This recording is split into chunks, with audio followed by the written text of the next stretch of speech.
Baik. Oke, kita coba summary topik kita 2 pertemuan ini ya, pekan ini dan pekan sebelumnya, yaitu tentang yang pertama adalah kita sudah belajar sebentar. Ya, kita sudah belajar tentang bagaimana distinction, ya, membedakan antara sumber resiko dan efek dari resiko. Jadi seringkali kita tidak mampu nih membedakannya.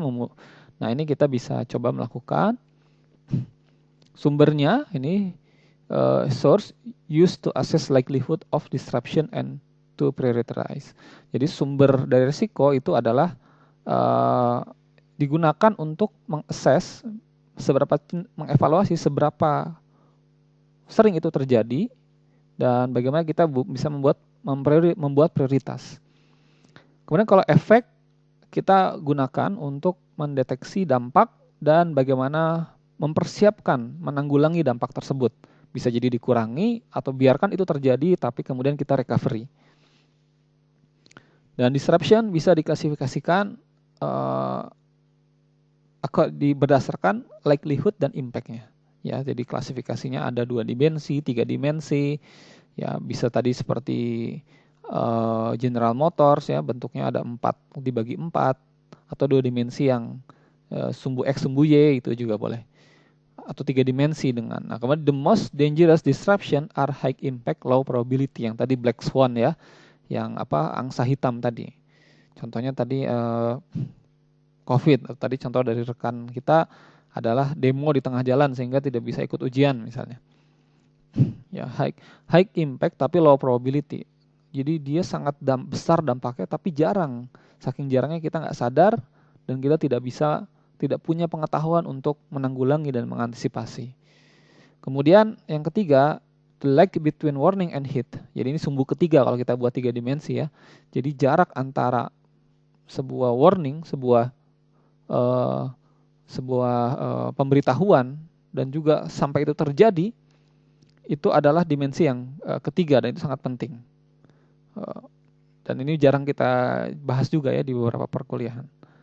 Kemudian short detectability lag are dangerous. Jadi kalau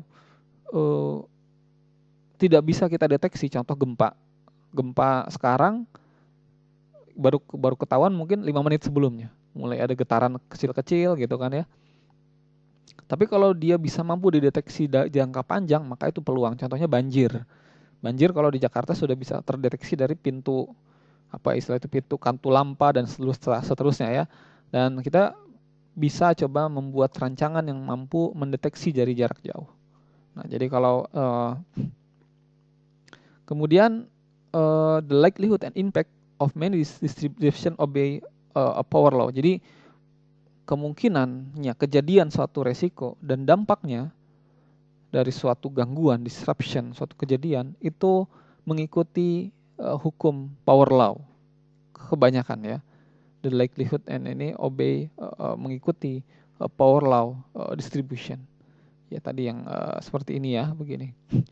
Sumbunya antara loss dan yang atasnya adalah cumulative number of events begitu. Oke, jadi itu mungkin bahasan kita untuk yang bagian pertama tentang risiko. Nanti berikutnya kita akan coba bahas lebih mendalam lagi tentang bab tentang risk ini, tentang risiko dan resilience. Supaya tentu tujuannya agar perusahaan, khususnya mungkin supply chain, itu sustainable.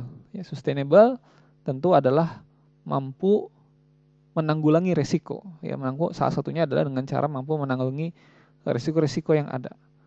Nah, makanya kita menggunakan pendekatan manajemen risiko.